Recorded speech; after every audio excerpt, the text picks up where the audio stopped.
Magandang hapon po. Muli ang inyong lingkod, si Chef Roy. Shout out po sa inyo lahat. Kumusta po kayo lahat? Pagkapalain po kayo ng Diyos. Kung dati na kayong pinagkapala ng Diyos, patuloy po kayong pagkapalain ng Diyos at iingatan hanggang sa buong pamilya po ninyo at sasamahan kayo ng Diyos kahit saan po kayo pupunta. Pagkapalain kayo ng Diyos sa mga pinasukan ninyong trabaho, sa mga negosyo o ano ang pinagkitaan nyo sa buhay ayon sa kalooban ng Diyos. Kilala po ba ninyo si Propetang Elias? Rinig ko ba ninyo yon, si Propetang Elias?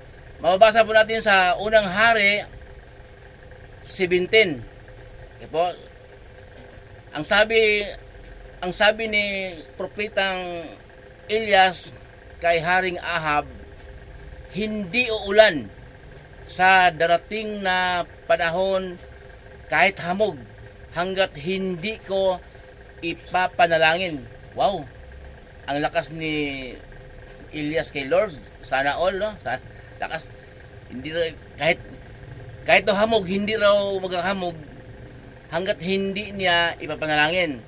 Yung palang hamog po biyaya din yan galing kay Lord. Yung hamog po yung nasa bukid kayo. Kahit summer may hamog. Mga alas 5 ng umaga, alas 6. Pag naglalakad kayo, yung mga damo, basa. Hamog po tawag noon. Kaya, noong sinabi ni Propetang Elias yon kay Haring Ahab na hindi uulan sa darating na panahon kahit hamog hanggat hindi ko ipapanalangin, naggalit sa kanya si Haring Ahab ng Israel.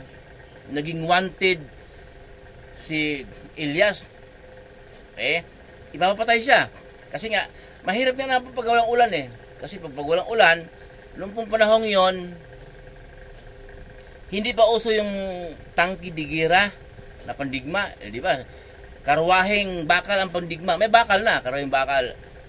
Karwaheng bakal po, hinihilan ng kabayo yun Kaya mahalaga talaga yung may ulan. Kasi pag walang ulan, mamamatay yung mga pananim nila, mga damo na pagkain ng hayop, pagkain ng mga baka, o matutuyo yung ilog sa batis, tubig sa batis, tubig ilog, o mga balon na pinagkukuhanan ng tubig, matutuyo. Kaya malaking hirap kung walang ulan.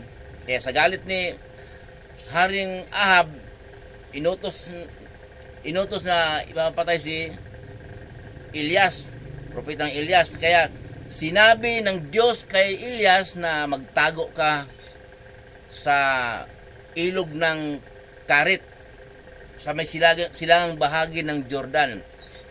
Mayroon uwak na utusan na magdadala sa inyo ng pagkain, paghahatid sa inyo ng pagkain umaga at hapon. Uwak ang utusan ng Diyos, ibong itim na magdadala kay Elias ng pagkain umaga at hapon. At sinabi ng Diyos na ang tubig sa batis maiinom mo.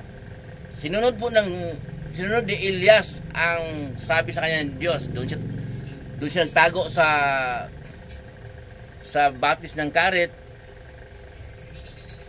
May uwak nga inutusan ng Diyos na magdala sa ng pagkain umaga at hapon.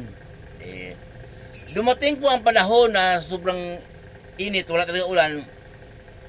Natuyo po ang tubig sa batis. Okay?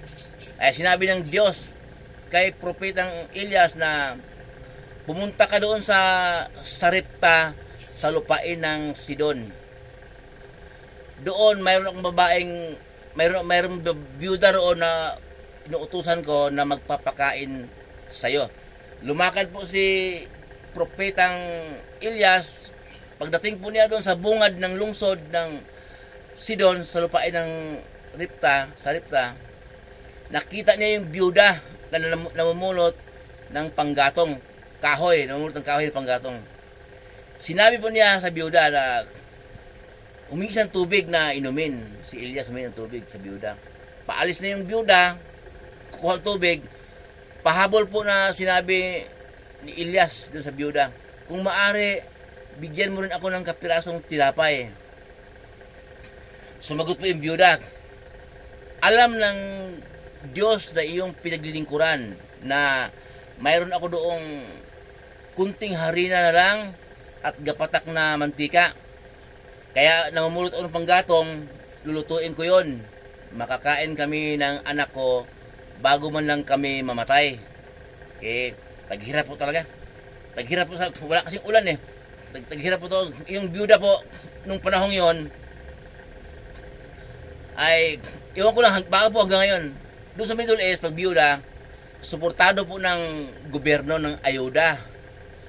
Kahit po yung mga samahan na naglilingkod sa Diyos, nagbibigay din ng ayuda doon sa mga byuda. Pag byuda po, hindi. Ang binibigay ng gobyernong ayuda doon, o kaya, at saka doon sa mga naglilingkod sa Diyos, depende po sa daming anak. Yun po ang pagbibigay ng ayuda. Siguro po hanggang ngayon. Pero, nung pong sinabi ng byuda na, wala na po siyang harina doon, kunti na lang harina niya, saka yung mantika na gapatak na lang, sinabi ni Elias doon sa byuda na, sige, lutuin mo, bigyan mo ako ng para sa akin at magluto din kayo para sa anak mo. Okay? Sinabi ng Diyos na hindi mauubos ang harina sa lalagyan at hindi rin matuyo ang mantika sa sisidlan. Sinunod po ng byuda ang sinabi ni Elias. Nakakain si Elias, nakakain din yung mag-ina. Hindi nga po naubos ang harina sa lagayan ng byuda. Lagayan ng harina at hindi natuyo yung mantika. Kaya pinagpala yung byuda dahil nandoon si Elias na lingkod ng Diyos, hinirang ng Diyos. Dumating po pala ang panahon na nagkasakit ang anak ng byuda at nagiging malubha ang sakit. Okay? Hanggang sa namatay po yung bata, anak ng byuda. Sinabi ng byuda kay Elias na, anong kasalanan ko sa Diyos na pinaglilingkuran mo?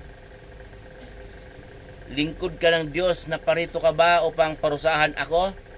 Eh, yun ang sabi ng byuda. Patay na yung anak niya.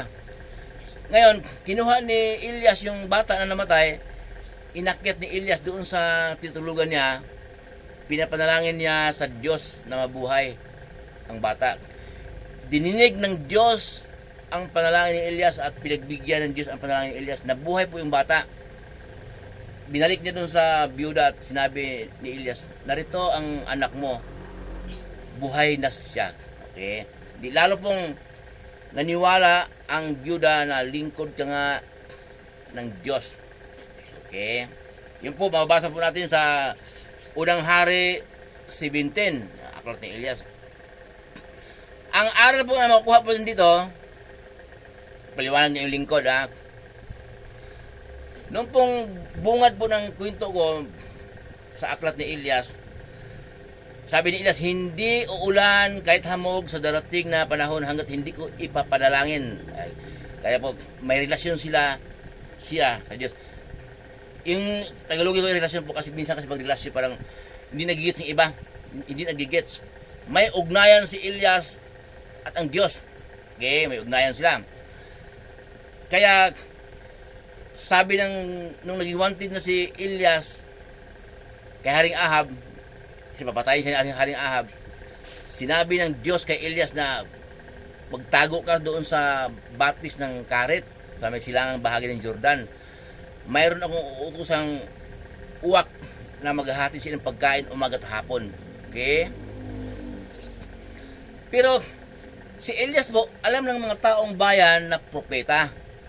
Marami din kaklose yun na sa isang bayan po, hindi naman kaharian ng maraming pagkain. Meron din naman residente, meron din naman naninirahan na maginhawa sa buhay, maraming pagkain. Pero bakit hindi po tao ang inuutosan ng Diyos na maghatid ng pagkain kay Elias? Bakit uwak pa? Gaya nung natuyo yung ilog ng natuyo yung tubig ng Bates. Pag noong inutusan ng Diyos na pumunta ka sa lupain ng Saripta, tao ang inutusan ng Diyos na magpapakain kay Elias, byuda. Pero dito po dito sa may batis ng karet, nung unang pinagtaguan ni Elias, uwak po ang inutusan ng Diyos. Ibon na uwak. Yung itim na ibon. Paliwanag po dito na ang kahulugan po nito, pinasulat ng Diyos ang Bible sa mga taong pinili niyang magsulat, propeta. Noong panahon ng Old Testament, mga propeta ang nagsulat ng Bible nung Old Testament. Kaya para mabasa po sa panahon ngayon na yung uwak, ibon yon, kayang utusan ng Diyos na pakainin ang kanyang hinirang, pakainin ang naglilingkod sa kanya. Di ba? Tama? Uwak yun eh. Kaya po, wag po tayong magyayabang kung tayo pinakatulong sa kapwa. Yun po ang paliwanag po dito. Kasi po tayo, may kamay, may paa, may isip ng tao, bilang tao na pwedeng maghanap buhay, pwedeng magtrabaho, pwedeng magnegosyo. Kaya yung uwak eh, may paa, wala namang kamay, hindi naman pwedeng apply ng trabaho yun. Pagdating po niya naman sa lupain ng sa Sidon, sa may lupain ng Sarepta, ang inutusan ng Diyos magpakain kay Elias, byuda. Okay? Suportado, umaasa lang yun ng ayuda sa gobyerno. So, tao nga inutusan ng Diyos pagdating ni Elias sa Sidon, tao ang inutusan ng Diyos na magpakain kay Elias, pero byuda naman na walang trabaho. So, pinapahiwatig ko sa atin dito na walang imposible po sa Diyos. Okay? Kaya tayo po pag nakatulong sa kapwa natin, ay ba, nakatulong ka sa kapwa, tapos wag mong ipagyabang. Hindi mo kayang tumulong kung hindi ka pinagkalooban ng Diyos ng kakayanan. Okay? May mga politika po kasi na ang yabang, di-display yung pangalan niya sa lansangan at nakatulong sa kalamidad. Kasi yung mga nahihirapan na yan, nanalangin yun, nagdasal yun eh. Ikaw naman yung may pera ka, gagamitin ka talaga ni Lord. Didiktahan ka kasi nga hindi ka naman gagamitin ni Lord na narinig mo galing sa langit yung boses na tulungan mo siya. Eh, kahit wala kang relasyon sa Diyos, kahit hindi ka mananampalataya, tulungan ka, gagamitin ka ni Lord na makatulong sa kapwa. Yung uwak ka, mananampalataya ba yun? Bakit ginamit ng Diyos? Ikaw pa kayong tao, kaya kahit na hindi mananampalataya, huwag mong sabihin na nakatulong ka, ligtas ka na, pupunta sa langit. Hindi ka pa rin ligtas kung hindi ka sumasampalataya na si Jesus ang ating Panginoon, ang si Jesus. Ang dugo ni Jesus ang maghugas sa ating kasalanan. Ang dugo ni Jesus ang maghuhugas sa ating karumihan. Kung hindi ka sumasampalataya at hindi ka sumunod sa utos ng ating Panginoong Jesus sa panahon ngayon, hindi ka rin makakapasok sa kanyang langit kahit na nakatulong ka. Kasi nga, ginamit ka ng Diyos, ginamit ka. Ginawa kang kasangkapan para makatulong ka sa mga nahihirapan. Okay? Kaya, lalo na mga politika, kahit hindi ka politika, kaya makatulong. Ang gagawin po natin naman, magpasalamat sa Diyos na pinagkalooban ng kakayanan para makatulong sa kapwa. Kasi wala po tayong kakayanan tumulong kung hindi tayo pagkalooban ng Diyos ng kakayanan para tumulong. At yung dulo po naman ng aklat ni Elias, dulo ng kinikwento ng lingkod na namatay yung anak ng byuda, tapos nabuhay. Pinapakita ng Diyos yun na sa panahon ngayon na blessing yung byuda dahil dumating dyan sa tahanan niya ang hinirang ng Diyos. Okay? Sa madali pong paliwanag po, kasi hahaba lang yung video ko, baka hindi nyo tapusin. Wala pong nakasulat sa Bible na bahay biniblessing ng Diyos. Okay? Ang biniblessing po ng Diyos, tao. Okay? Sa panahon po ngayon, kampante tayo pagka nablisingan yung bahay na bagong gawa. Mga negosyo, pabrika, restaurant, anumang tindahan yon. Hanggat hindi pa nablisingan, hindi pa tayo kampante. Di ba tama? May malaking bahay kang tapos na. Huwag mo nang tirhan yan. Kasi hindi pa nablisingan. Hindi ka mapalagay dahil hindi pa nablisingan. Okay, dumating si pare, dumating si ministro o pastor man yon, binilisingan sa araw na yon, napalayas ba niya yung mga bad spirit na nandyan. Pero wag po yung sabihin na siswertihin yan, di nablisingan. Tao po ang biniblessing. Kaya ka sinuwerte sa tahanan mo o sinuwerte ka sa negosyo mo, baka malamang pinagpala ka ng Diyos. O mayroon kang tauhan na pinagpala ng Diyos. Pagdating sa negosyo mo sa tahanan mo, kaya ka pinagpala dahil nga na-blessing ka dahil sa tao. Baka ikaw nga ang pinagpala o baka naman tauhan mo. Yun po ang wala pong kahit po basahin din Biblia mula Old Testament hanggang pahayag po, mula Genesis hanggang pahayag, wala po tayong mabasa na biniblessing ng Diyos bahay, tao. Gaya po ni Jacob, sinabi ng Diyos, pumunta ka doon sa lugar ni Laban, doon siya maghanap buhay. Tiyuhin niya din yun, pero nung dumating siya kay Laban, lumago yung kabuhayan ni Laban dahil kasama ni Jacob ang Diyos. So marami po tayong mababasa sa Biblia na tao biniblessing ng Diyos, hindi bahay. Pag dumating yung tao na yon na hirang ng Diyos, sisirtin ang negosyo mo, sisirtin ang tahanan mo. Muli po yung lingkod, si Chiproy, pagpapalain po yung Diyos at iingatan kayo hanggang sa buong pamilya po ninyo.